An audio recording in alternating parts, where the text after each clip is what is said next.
My name is Mani and welcome to Rcare overseas education. आज हम बात करेंगे उन सब डेंटिस्ट के लिए जो जर्मनी जाना चाहते हैं, जर्मनी में जाके वो एज अ डेंटिस्ट काम करना चाहते हैं।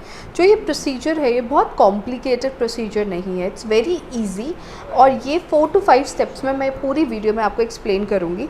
The major importance of this video is कि आप उस प्रोसीजर को ध्यान से समझें और उसमें जो हमारा टाइम लग रहा है ना, 1 से 1.5 साल का या 1 साल का जर्मनी पहुंचने के बाद FSP से लेके KP तक, मतलब टेम्प्रेरी लाइसेंस से लेके परमानेंट लाइसेंस तक, उसका जो ये टाइम ड्यूरेशन है ये हमें मेन समझना है कि हम उसको कैसे सेव कर सकते हैं। तो पहली चीज़ कि हमें जर्मन आना ज़रूरी है। तो जर्मन लैंग्वेज आना मतलब कि आपको B1 और B2 आना चाहिए। जब आपको B1 और B2 आता है तभी आप जर्मनी जा सकते हैं, अदरवाइज़ आप जर्मनी नहीं जा सकते।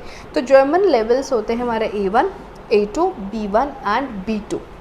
जब आप B2 कर लेंगे तभी हम जर्मनी पहुंच पाएंगे और आपके जो डॉक्यूमेंट्स है वो डेंटिस्ट डिपार्टमेंट मतलब काउंसिल को भेजेंगे B2 के बाद, और फिर वो वेरीफाई करते हैं डॉक्यूमेंट्स को और उसके बाद आपको FSP की डेट देते हैं। तो जो सेकंड स्टेप है आपका कि आपके डॉक्यूमेंट्स वेरीफाई होने के बाद आपको FSP की डेट दी जाएगी।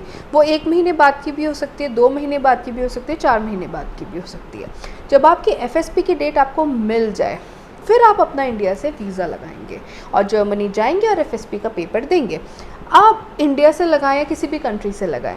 अब जो ये FSP का पेपर होता है ना, जो हम देते हैं, FSP का पेपर देने के बाद, रिज़ल्ट आने के बाद, हॉस्पिटल ज्वाइन करने तक 6-8 महीने लग जाते हैं। तो आपके पास इसके 2 तरीके हैं। एक तरीका ये है कि हम जर्मनी जाएँ, FSP की प्रिपरेशन करें, उसमें 2-3 महीने लगाएं, या हम प्रिपरेशन साथ के साथ करते जाएं FSP की।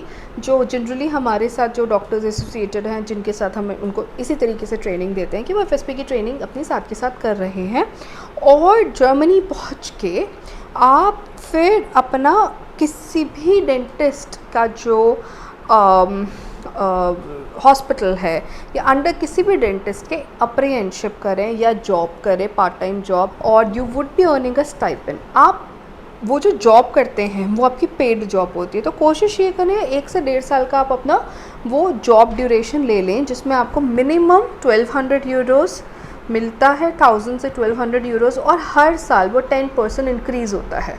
तो ये ऑप्शन ज़्यादा अच्छा रहेगा क्योंकि आपका FSP भी क्लियर हो जाएगा, आप कुछ अर्न भी कर रहे हो। तो आपको यहाँ से फिर ब्लॉक अकाउंट, जब आप अर्न करें तो जो आपकी ब्लॉक अकाउंट आपने किया है वो ब्लॉक अकाउंट की भी अमाउंट आप इंडिया भेज सकते हो, या अगर आपको इंडिया से ही कॉन्ट्रैक्ट मिल जाता है उस चीज़ का तो फिर आपको ब्लॉक अकाउंट भी नहीं चाहिए वीज़ा का। तो ये आपका एक प्लस पॉइंट हो जाएगा।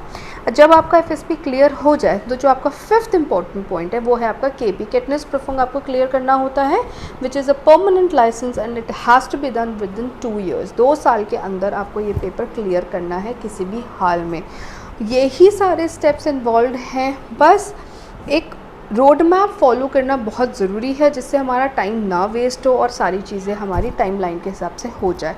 बाकी आपको कोई भी क्वेश्चन हो, feel free to contact us, we would be very happy to help you out and you can call us for Ausbildung। आप हमें कॉल कर सकते हो। Ausbildung, Bachelors, Masters, Germany, in Austria and any other country, we would be very happy to help you out. Thank you so much.